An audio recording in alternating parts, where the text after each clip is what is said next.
முக்கியமான காலகட்டத்தில் திமுக இருக்கிறது. எதிர்பாராத ஒரு தோல்வி. கூட்டணி கட்சிகள் எல்லாமே நேற்று இருந்த அன்னைக்கு யாருமே இல்லாத ஒரு சூழ்நிலையில் தனிமையில் இருக்கு திமுக. கட்சி கட்டமைப்பை இன்னும் ஸ்ட்ராங்காக செய்ய வேண்டிய கட்டாயத்தில் 234 17 மாவட்ட செயலாளர்கள் அப்படிங்கிற ஒரு சூழ்நிலைக்கு சீனியர்கள்னு ஒரு பிரச்சனை ஓடிக்கிட்டே இருக்கு திமுக.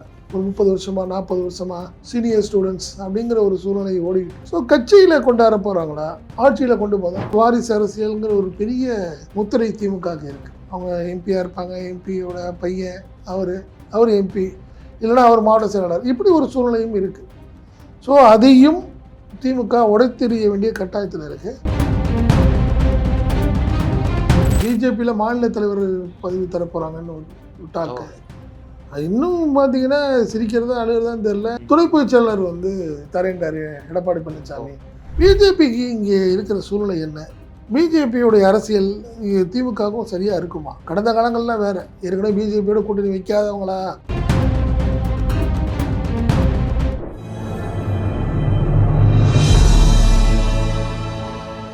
தமிழ் நியூஸ் நேரல் வணக்கம். இன்றைய நேர்காணலில் நம்ம இணைந்திருப்பவர் தமிழ் நியூஸோட ஆசிரியர் மற்றும் பத்திரிகையாளர் செந்தில் சார். சார் வணக்கம். வணக்கம். வணக்கம் சார். திமுகவோட செயற்குழு கூட்டம் நாளைய தினம் கூட்ட போறாங்க.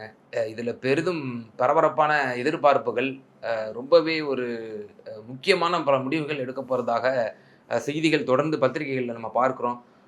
எப்படி முதல்ல இந்த செயற்குழுவை பார்க்குறீங்க? தேர்தல் தோல்விக்கு பிறகு நடக்கக்கூடிய செயற்குழு கண்டிப்பாக ஒரு முக்கியமான காலகட்டத்தில் திமுக இருக்கிறது. காரணம்னா எதிர்பாராத ஒரு தோல்வி. தொடர்ந்து அதே மாதிரி பார்த்தீங்கன்னா கூட்டணி கட்சிகள் எல்லாமே நேற்று இருந்த அன்னைக்கு யாருமே இல்லாத ஒரு சூழ்நிலையில் தனிமையில் இருக்குது திமுக. ஸோ அடுத்த லெவலில் திமுக பயணம் செய்யணும். பாராளுமன்ற தேர்தலாக இருக்கட்டும், வருங்கால உள்ளாட்சி தேர்தல் எல்லாமே பார்த்தா தனித்து போட்டி அப்படிங்கிற ஒரு சூழ்நிலை இப்போதைய சூழ்நிலை இருக்குது. ஸோ கட்சி கட்டமைப்பை இன்னும் ஸ்ட்ராங்காக செய்ய வேண்டிய கட்டாயத்தில் திமுக இருக்குது. அதனால் இந்த குறிப்பாக பார்த்தீங்கன்னா இந்த செயற்குழு கூட்டத்தில் முக்கியமான முடிவுகள் அப்படின்னு பார்த்தீங்கன்னா கிட்டத்தட்ட 2 தொகுதிக்கு ஒரு மாவட்ட செயலாளருங்கிறதுல கன்ஃபார்ம் பண்ணிட்டாங்க. 234 117 அப்படிங்கிறத 117 மாவட்ட செயலாளர்கள் அப்படிங்கிற ஒரு சூழ்நிலைக்கு திமுக கன்ஃபார்ம் பண்ணிட்டாங்க. அநேகமாக அந்த செயற்குழு கூட்டத்துக்கு பிறகு இந்த 117 புதிய மாவட்ட செயலர் பெயர்களும் அறிவிக்கப்படுறதுக்கான வாய்ப்புகள் இருக்குது. ஒன்று. ரெண்டாவது பார்த்திங்கன்னா இப்போ ஆட்சிக்கு வந்திருக்கிற தவேகா முழுக்க இளைஞர்களுக்கான கட்சி நாங்கள், ஜென்சிக்கான ஒரே ஒரு ஆத்தரைஸ்ட் டீலர் நாங்கள் அப்படிங்கிற மாதிரி ஒரு பிம்பத்தை ஏற்படுத்தியிருக்கிறது. ஸோ இப்போ இருக்க இமிடியேட் காம்படிட்டர்னு பார்த்தீங்கன்னா டிஎம்கே தான். ஸோ டிஎம்கே இளைஞர்களுக்கு நிறைய வாய்ப்பு கொடுக்க வேண்டிய ஒரு சூழ்நிலையில் இருக்குது. தக்க வச்சுக்கணும். இப்போ இளைஞர்களை தக்க வைக்கணும்னா நீங்கள் பொறுப்புகள் எல்லாத்துலேயும் இளைஞர்களை கொண்டாடணும். சீனியர்கள்னு ஒரு பிரச்சனை ஓடிக்கிட்டே இருக்குது திமுக. ஒரு 30 வருஷமா 40 வருஷமா சீனியர் ஸ்டூடெண்ட்ஸ் அப்படிங்கிற ஒரு சூழ்நிலை ஓடிக்கிட்டு இருக்கு. ஸோ கட்சியில் கொண்டாட போகிறாங்களா, ஆட்சியில் கொண்டு போதா? பட்டு கட்சியில் பொறுப்பு கொடுத்தீங்கன்னா தான் இளைஞர்களுக்கு சரியாக இருக்கும். இளைஞர் அணி திமுகவில் இருக்குது. இருந்தாலும் கூட இந்த 117 மாவட்ட செயலாளர்களில் குறைஞ்சபட்சம் ஒரு 100 பேர், அட்லீஸ்ட் ஒரு 90 பேர், அதாவது இளைஞர்கள் அப்படின்னா அவங்க அடுத்த கட்டத்துக்கு இளைஞர்களை கவர்வதற்கான ஒரு வாய்ப்புகள் அதிகம்னு வச்சுக்கோங்க. மீண்டும் இன்னொன்று வாரிசு அரசியல்ங்கிற ஒரு பெரிய முத்திரை திமுக இருக்குது. அவங்க எம்பியா இருப்பாங்க, எம்பியோட பையன் அவர் எம்பி, இல்லைன்னா அவர் மாவட்ட செயலாளர், இப்படி ஒரு சூழ்நிலையும் இருக்குது. ஸோ அதையும் திமுக உடைத்தெறிய வேண்டிய கட்டாயத்தில் இருக்குது. ஸோ இந்த வாரிசுங்கிற விஷயத்தை தவிர்த்து இந்த மாவட்ட செயலாளர்கள், புதிய மாவட்ட செயலாளர்கள் விஷயத்தில் நியமனத்தில் அதையும் தவிர்த்தா தான் நல்லா இருக்குங்கிறது ஒரு பெரிய எதிர்பார்ப்பு இருந்து கொண்டு இருக்குது. இதெல்லாம் பார்க்கும் பார்த்தீங்கன்னா நீங்கள் தேர்தலுக்கு முன்பு வந்த ஓபிஎஸ், வைத்தியலிங்கம், அவங்களுக்கெல்லாம் ஒரு இன்னும் பொறுப்பு வழங்கப்படவில்லை. ஸோ அவங்களுக்கெல்லாம் கொடுக்க வேண்டிய கட்டாயம், அவங்களுக்கு வாய்ப்பு கொடுக்கும். என்ன காரணம்னா ஒரு இக்கட்டான நிலைமையில் அவங்க வந்தாங்க. அவங்கெல்லாம் பார்த்திங்கன்னா ஓபிஎஸ் எல்லாம் பார்த்திங்கன்னா முன்னாள் முதல்வர் அவர். ஸோ ஒரு கட்சியில் ஒரு உச்ச பதவியில் இருந்தவர் அவர் திமுக வந்திருக்காரு. இன்னும் எந்த பொறுப்பு இல்லாத ஒரு சூழ்நிலை இருக்குது. அவராக இருக்கட்டும், டெல்டாவில் ஒரு பெரிய முகமாக பார்க்கப்பட்டவர் வைத்தியலிங்கம். அதிமுகவில் இருந்தாலும் கூட ஒரு சீனியர் மேன் அவர் வந்திருக்காரு, அவருக்கு என்ன பண்ண போகிறாங்கன்னெலாம் தெரியலை. ஸோ அவங்களுக்கெல்லாம் புதிய பொறுப்புகள் வழங்கப்படுறதுக்கான வாய்ப்புகள் அதிகமாக வச்சுக்கோங்களேன். ஸோ இந்த செயற்குழு கூட்டம்ங்கிறது ஒரு முக்கியத்துவம் வாய்ந்ததான தான். திமுகலேயும் எல்லாத்துக்கும் ஒரு பெரிய ஒரு பரபரப்பாக இருக்குது. காரணம்னா இருக்கிற மாவட்ட செயலாளர்கள் எல்லாமே நம்ம தக்க வச்சுக்குவாங்களா இல்லை நம்மளை மாற்றிடுவாங்களா அப்படிங்கிற ஒரு சூழ்நிலை இருக்குது. ஆனால் திமுக தொண்டர்கள்ட்ட ஒரு பெரிய எதிர்பார்ப்பு விஷயம் என்னன்னு பார்த்தீங்கன்னா, சீனியர்கள் தனக்கு வேண்டிய ஆட்களையே மாவட்ட செயலாளராக கொண்டாந்துட்டே இருக்கிறாங்க. அதை தவிர்த்து உண்மையான தொண்டராக இருந்து உழைக்கக்கூடிய நபர்களுக்கு வாய்ப்பு கொடுத்தால் எதிர்காலத்தில் திமுகவுக்கு ஒரு நல்ல ஒரு சூழ்நிலை ஏற்படும் அப்படிங்கிற ஒரு பெரிய எதிர்பார்ப்பும் இருக்குது. சார், இப்போ இதில் இன்னொன்று கூடுதலான ஒரு விஷயம் வந்து தொடர்ந்து அண்மை காலமாக பேசப்பட்டு வருவது வந்து முன்னாள் அமைச்சர் செந்தில் பாலாஜி அவங்க வந்து தலைமையோட ரொம்ப ஒரு நெருக்கமான ஒரு சூழ்நிலை இல்லாமல் இருக்கிறாரு, அவர் அவாய்ட் பண்ணுறாரு அப்படின்ற மாதிரியான ஒரு தகவல் தொடர்ந்து வந்துட்டு இருக்கு. ஸோ அவருடைய ப்ரெசன்ஸ் எப்படி சட்ட இதில் இந்த செயற்குழு கூட்டத்தில் வந்து இருக்க போகுது அப்படிங்கிற ஒரு விஷயம் ஒன்று பேசப்படுது. அப்படி உண்மையிலேயே அது வந்து அவர் பிற கட்சிக்கு போக போகிறதா? ஏன்னா இன்னைக்கு கூட பல பத்திரிகைகளில் அது செய்தி, அவர் வந்து இந்த பிஜேபிக்கு போக போகிறாரு, இல்லை அதிமுக போக போகிறாரு, பெரிய பதவிகள் தராங்க, அவங்க நிறைய ரிலாக்ஸேஷன் கிடைக்கும் அப்படின்ற மாதிரி தொடர்ந்து வந்துக்கிட்டு இருக்கே. இந்த செயற்குழு அதுக்கு முற்றுப்புள்ளி தருமா? எப்படி பார்க்குறது? இல்லை, கண்டிப்பாக அதில் ஒன்றும் மாற்றம் இல்லைன்னு வச்சுங்களேன். ஒன்று, நீங்கள் சொன்ன மாதிரி பிஜேபியில் மாநில தலைவர் பதவி தரப்போகிறாங்கன்னு ஒரு டாக்கு. இன்னும் பார்த்தீங்கன்னா சிரிக்கிறதா அழுகிறதான்னு தெரில, அதிமுகவில் துணை பொதுச் செயலாளர் வந்து தரேன்டார் எடப்பாடி பழனிசாமி. காரணம் என்னன்னா, அவருக்கும் வேலுமணிக்கும் உள்ள ஒரு மிஸ் அண்டர்ஸ்டாண்டிங் விஷயத்தில் அவர் செந்தில் பாலாஜிட்ட டைரெக்டாக பேசி, தம்பி நீங்கள் வந்துடுங்க அப்படின்னு சொல்லியிருக்காரு அப்படின்னு. ஒரு செந்தில் பாலாஜிக்கு மிகப்பெரிய பாதிப்பை ஏற்படுத்தியவர் எடப்பாடி பழனிசாமி கடந்த காலத்தில் 18 எம்எல்ஏக்கள். ஆமாம், அந்த விஷயங்கள் அதனால் இதெல்லாம் கடந்த விஷயங்கள்லாம் தெரிஞ்சு பேசுகிறாங்களா தெரியாத விஷயங்கள். இடி பிஜேபி விஷயத்துலேயும் சொல்கிறேன் நான், கிட்டத்தட்ட 18 மாதங்கள் சிறை தண்டனையாக அவருக்கு ஜாமீனே கிடைக்காத ஒரு சூழ்நிலையில் இருந்ததுன்னு வச்சுங்களேன். இது எல்லாமே கடந்த காலங்களில் நடந்த விஷயங்கள். ஸோ என்னை பொறுத்தவரை கண்டிப்பாக அவர் ஏற்கனவே இது சம்மந்தமாக பேசுகிற போது அடுத்தடுத்த நெருக்கடிகள் வந்து தாவேக்கா கொடுத்துட்டே இருக்குது. ஏற்கனவே பார்த்தீங்கன்னா தாவேக்கா எம்எல்ஏக்கள் பேரம் பேசிய வழக்கு ஒன்று, அது முடிஞ்சு கையோட ஆட்டோமேட்டிக்காக பார்த்தீங்கன்னா டாஸ்மார்க் அந்த வழக்கு வந்தது. அது ஜாமீன் அப்படின்னு ஒரு சூழ்நிலை வரும்போது பார்த்தீங்கன்னா இப்போ அடுத்த கட்டமாக 2 நாட்களாக ஓடிக்கிட்டு இருக்கு.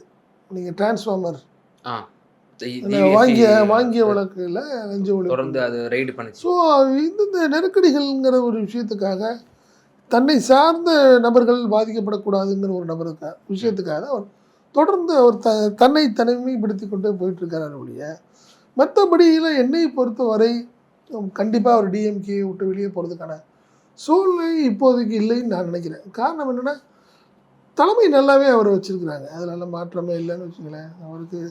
அவருக்கான ஒரு பெரிய ஸ்பேஸ் கொடுக்குறாங்க.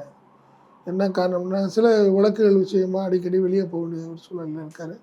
சட்டசபையிலுமே கவன ஈர்ப்பு. ஆமாம், இது கொடுத்துருக்குறாரு, ஆக்சுவலாக கொடுத்துருக்குறாருன்னு வச்சுங்களேன். வர்றதே இல்லைன்னு ஒரு டீம் சொல்லிட்டு இருந்தாங்க, சட்டசபைக்கே வர்றது இல்லைங்கன்னு. அப்போ அதுக்கு தகுந்தாலும் பார்த்தீங்கன்னா நேற்று வந்து கவன ஈர்ப்பு தீர்மானம். காரணம்னா இன்னைக்கு இபி மானிய கோரிக்கை, நான் கண்டிப்பாக அவருடைய ப்ரெசன்ஸ் பெருசாக இருக்கும்னு வச்சுங்களேன். அதனால் இது எல்லாமே ரூமராக தான் நான் ஃபீல் பண்ணுறேன் கேம், அதிலலாம் மாற்றம் கிடையாது. காரணம் அப்படி ஒரு நெருக்கடி அவருக்கு இல்லை அப்படின்னு தான் நான் பார்க்குறேன். அப்படி எதாக இருந்தாலும் அவர் சமாளிக்கக்கூடிய நபர். அவர் ஒரே ஒரு விஷயந்தான் கேம், தலைமை சரியாக இல்லை அப்படின்னு ஒரு நிலை வந்தால்தான் ஒரு மனிதர் மாறுறதுக்கான வாய்ப்புகள். தலைமை நல்லாவே இருக்காங்க, நீங்கள் தலைவராக இருக்கட்டும், எதிர்கட்சி தலைவராக இருக்கட்டும், அவங்க ரொம்ப நல்லாவே அவரை கம்ஃபர்ட்டாக வச்சுக்கிறாங்க.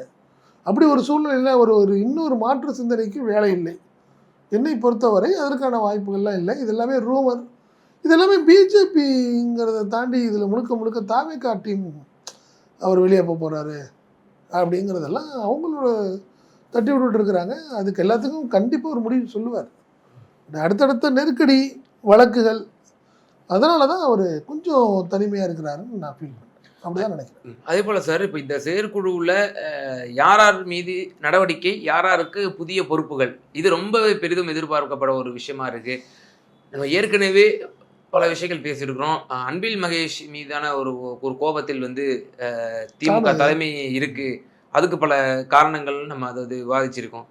அதே போல சட்டமன்றத்துல நடக்கக்கூடிய செயல்பாடுகள், அதை பொறுத்து தலைமை என்ன முடிவெடுக்க போகுது அப்படிங்கிற ஒரு இது.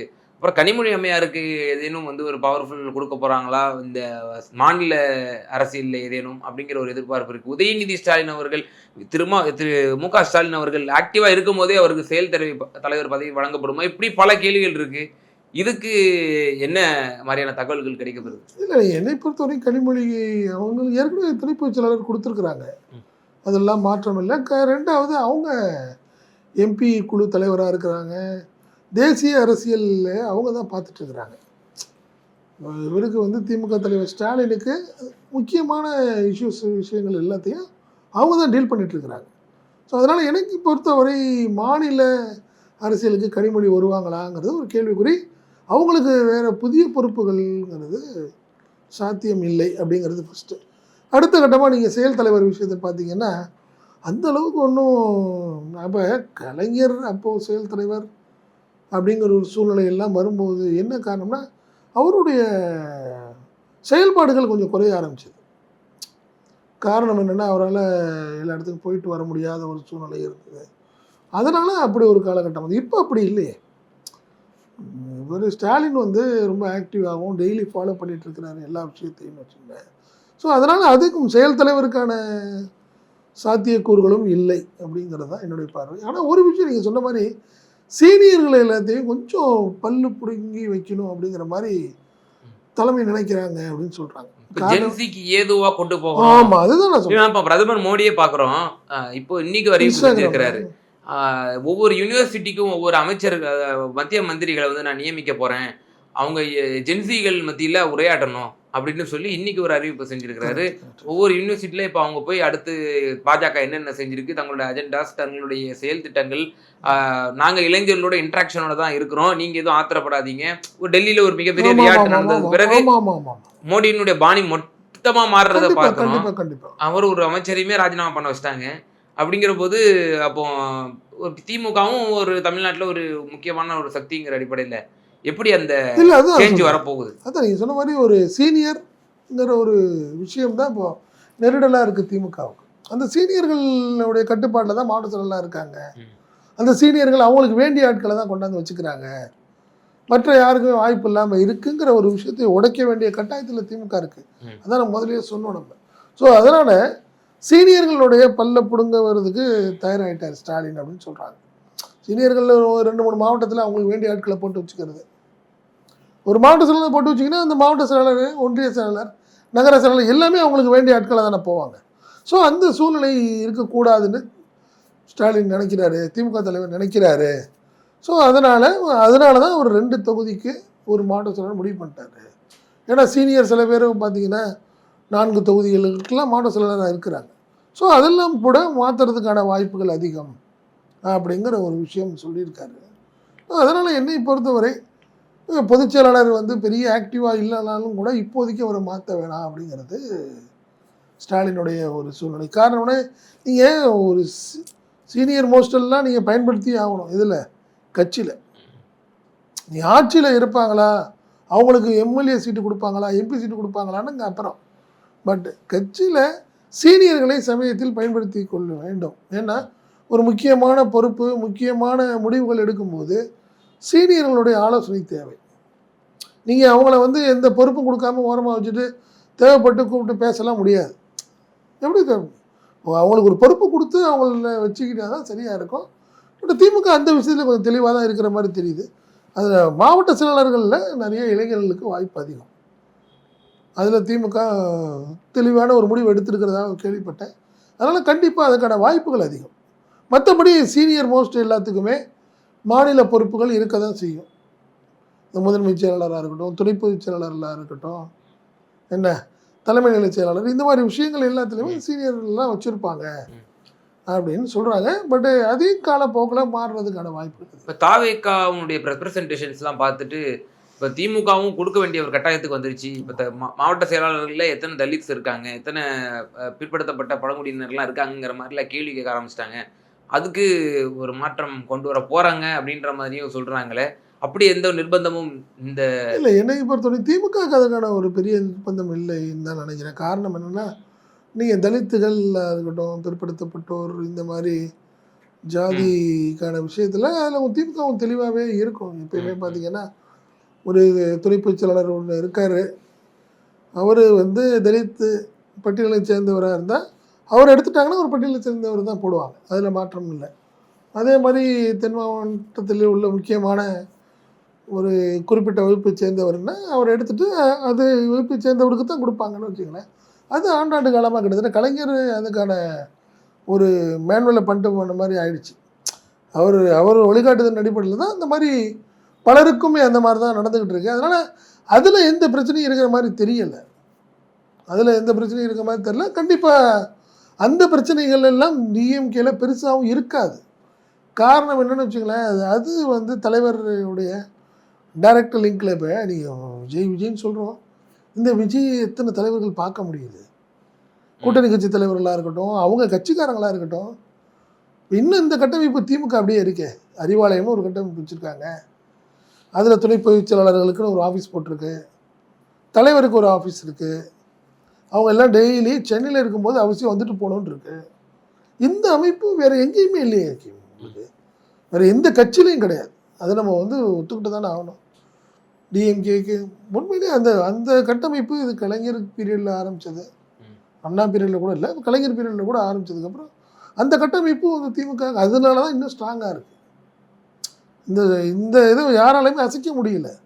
பல தோல்விகள் இருக்கலாம், இன்னும் 15 வருஷமாக இருக்கட்டும், 20 வருஷமாக தோல்வியாகவே இருந்திருக்கும் திமுக.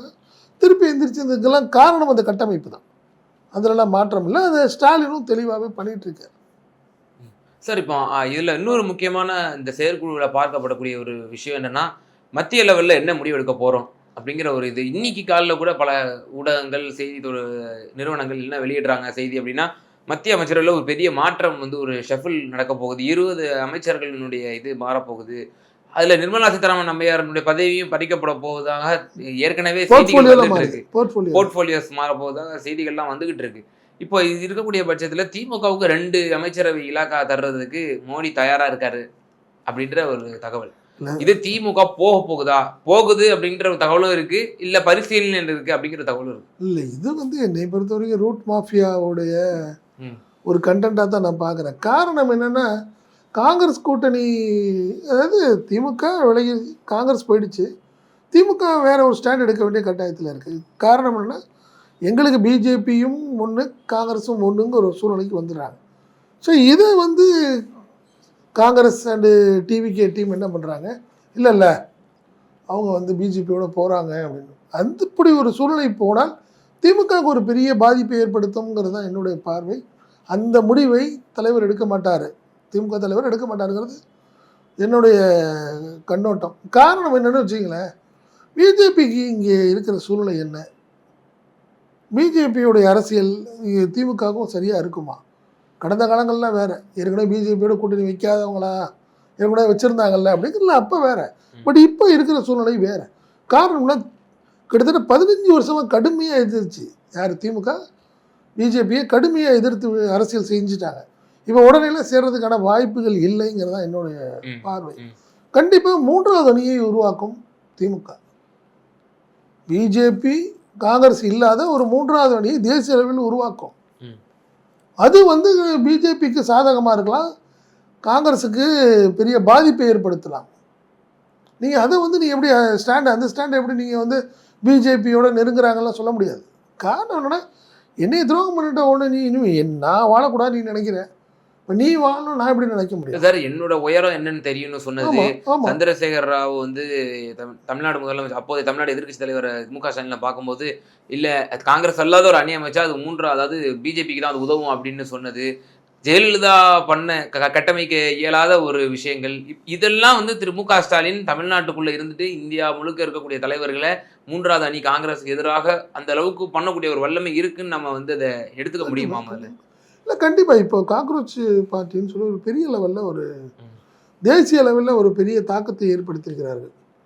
கரப்பாம்பூச்சி ஜனதா தளம்ங்கிறது ஒரு பெரிய பாதிப்பை ஏற்படுத்தியிருக்கிறது. ஸோ அந்த பாதிப்பு அவங்களெல்லாம் பயன்படுத்தி 3வது அணியை கட்டமைக்கிறதுக்கு திமுக முயற்சி செய்யும். இல்லை, அவங்க எலக்டோரல் பாலிடிக்ஸில் இப்போ வரைக்கும் இல்லை, அதுதான் நான் சொல்கிறேன். நீங்கள் இன்னும் 2 வருஷம் இருக்கேன், இந்த 2 வருஷம் இருக்குது. இன்றைக்கி நாளைக்கெல்லாம் இல்லை, இந்த 6 மாதம்லாம் இல்லை, 2 வருஷம் இருக்குது. அதற்கான முன்னெடுப்பை திமுக மறைமுகமாக செய்து கொண்டு இருக்கிறதுங்கிறது தான் எனக்கு கிடைத்த தகவல். அதனால் கண்டிப்பாக 3வது அணியை உருவாக்கும் திமுக. என்ன காரணம் நீங்கள் நல்லா புரிஞ்சுங்க. நீங்கள் திமுக கூட்டணியிலேருந்து காங்கிரஸ் தான் வெளியே போயிருக்கு.